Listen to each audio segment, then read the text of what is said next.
In the summer of 1939, a self-taught digger knelt in a Suffolk field and brushed away sand to reveal a row of iron rivets, arranged in the perfect shape of a ship that was no longer there. The wooden hull had rotted to nothing over 1,300 years, yet it left a flawless ghost of itself pressed into the earth, an 88-foot vessel made entirely of shadow. Inside that vanished ship lay a king's ransom in gold, garnets and silver, untouched since the age historians dismissively called the Dark Ages.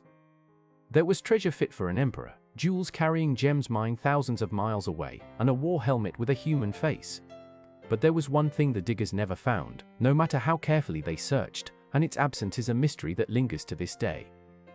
Hello friend, I am Quill, and today we are walking across a quiet estate in Suffolk, England, to unearth the greatest treasure ever pulled from British soil. Our story begins not with an archaeologist, but with a grieving woman named Edith Pretty. Edith was a wealthy landowner, recently widowed, living in a grand house called Tranmer overlooking the River Deben. From her windows, she could see a cluster of strange grassy hills rising out of her fields. There were around 18 of these mounds, and local people had wondered about them for generations. Some believed they were the graves of the old ones, and children whispered that ghostly figures had been seen dancing upon them. Edith herself had a curious interest in the unseen, and something about those mounds refused to leave her mind. So in 1938, she decided to find someone to dig them open and settle the question once and for all. She did not call a university or a famous professor. Instead, she hired a local man, a farmer's son named Basil Brown, who had left school at 12. Basil had no diplomas, but he had taught himself astronomy, geology, and archaeology from books, and he understood Suffolk soil better than any scholar alive. He arrived with a wheelbarrow, a set of tools, and a quiet, patient confidence. For his labor, Edith Pretty paid him the modest wage of 30 shillings a week. In the summer of 1938, Basil opened 3 of the smaller mounds. The results were disappointing and heartbreaking in a different way. The graves had already been robbed centuries earlier, plundered by thieves who left little behind. Yet Basil found enough scattered fragments to know these were ancient burials of real importance. He found iron ship rivets, tiny clues that hinted at something buried in the old Anglo-Saxon way. When the digging season ended, Edith Pretty made a decision that would change history. She pointed Basil toward the largest mound of them all, the tall one. The estate workers simply called Mound 1. In May of 1939, Basil returned and began to cut a trench into that great hill of earth. He worked slowly, reading the changing colors of the soil, the way another man might read a page. Then his trowel touched something hard, and he paused. It was a rivet of corroded iron, and near it lay another, and then another. The rivets were not scattered like the ones in the plundered graves. They lay in a neat, curving line, exactly where a shipbuilder would have driven them. Basil realized he was not looking at a robbed pit. He was looking at the outline of a buried ship, still resting in its grave. Basil widened his trench with almost unbearable care, and the truth slowly rose out of the sand. The timber of the ship had long ago decayed into the soil, leaving no wood at all. But as the wood rotted, it had stained the sand a dark color and left every iron rivet frozen in place. What remained was a perfect impression of the entire vessel, a hull sculpted in nothing but discolored earth. The ship measured about 27 meters, roughly 88 feet from bow to stern. It was a massive rowing ship, once powered by dozens of oarsmen, dragged up from the river and buried whole. Basil could see the ribs, the lines of the planks, even the marks where the oars had once rested. No complete Anglo-Saxon ship had ever been recovered like this before. Word of the discovery began to travel, first through Suffolk, then to the museums and universities of England. As the importance grew, so did the pressure, and control of the dig was taken out of Basil Brown's hands.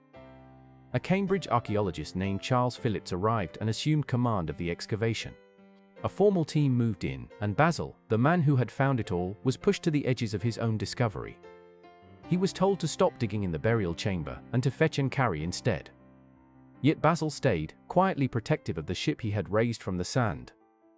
In the very center of that great vessel stood the true prize, a collapsed wooden chamber that had once held a room full of treasure.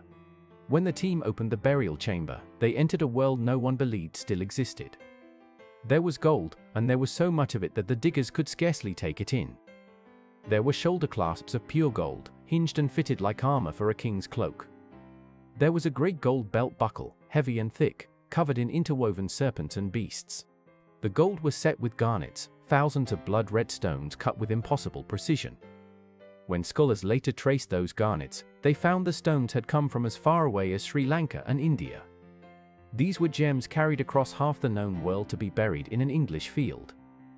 There was Byzantine silverware from the eastern Mediterranean, plates and bowls stamped with imperial marks. There were silver spoons, drinking vessels, and coins from Merovingian Gaul, 37 of them, each from a different mint. There was the shattered remains of a lyre, a stringed instrument for a warrior's hall of song. There was a strange and haunting object, a long stone whetstone carved into a ceremonial scepter, a symbol of royal power. And then they found a face. Buried among the treasures were the crumbling fragments of an iron and bronze helmet. When those pieces were painstakingly reassembled, they revealed a full face mask, a war helmet shaped like a human head. It has a nose, a mouth, and staring hollow eyes, adorned with a fierce dragon and a soaring bird. It is a face at once beautiful and terrifying, and it has become the very symbol of the Anglo-Saxon age. Only 4 complete helmets of this kind have ever been found in all of England. This one, the Sutton helmet, is the most famous ancient object Britain has ever produced. With so much royal treasure, the team searched for the one thing every grave should hold. They searched for the body of the king who had earned such a burial. But no body was there, and no bones remained. The sandy Suffolk soil is acidic, and over 13 centuries it had completely dissolved the human remains. When scientists later analyzed the ground where the corpse should have lain, they found elevated chemical traces. Those traces suggested a body truly had rested there once, before the earth slowly consumed it. So the great ship held its king in absence, a monarch present only as a stain in the sand. The burial dated to the early 7th century, around the year 620. That timing pointed toward one powerful figure above all others.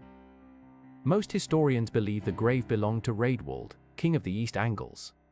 Raedwald was one of the most powerful rulers in all of Britain in his day, a bridge between the old pagan gods and the arriving Christian faith. A ship burial this rich, this vast, matches a man of exactly his stature. We may never prove it beyond doubt, but the ghost king of Sutton wears his crown well. The discovery did far more than fill museum cases with gold. For centuries, scholars had painted the years after Rome fell in Britain as crude, backward, and barren. They called it the Dark Ages, a time supposedly without art, wealth, or refinement. Sutton shattered that idea completely. Here was an Anglo-Saxon world of master goldsmiths, of trade routes stretching to India and Byzantium, of breathtaking artistry and power. These were not primitive people fumbling in the dark. They were connected, sophisticated, and gloriously wealthy, and this single grave proved it beyond argument. Then came the question of who would own the treasure. By law, a coroner's inquest had to decide whether the gold belonged to the crown or to the landowner. The jury ruled that the treasure belonged to Edith Pretty, the widow who had trusted her instinct and funded the dig. Overnight she had become the owner of one of the richest hauls in European history. And then Edith Pretty did something extraordinary. She gave the entire treasure away, donating every piece to the British Museum for the nation to keep forever. It remains the largest gift ever made to that museum by a single living person. Only a few months later, the world caught fire as the Second World War broke out across Europe. To protect the priceless hoard from German bombs, the treasure was hidden away in a disused tunnel of the London Underground. And so the gold of a forgotten king waited out the war deep beneath a modern city, safe in the dark once more. As for Basil Brown, the humble man who found it all, his role was quietly overlooked for decades before the world finally honored his name. Today, the ship in the sand, the faceless king, and the golden helmet stand as proof that history is never as dark as we assume, only waiting for a patient hand to bring it into the light. I am Quill, and if you enjoy pulling brilliance out of the buried and the forgotten, subscribe to the History Vault, because the richest treasures are always the ones the world has stopped looking for.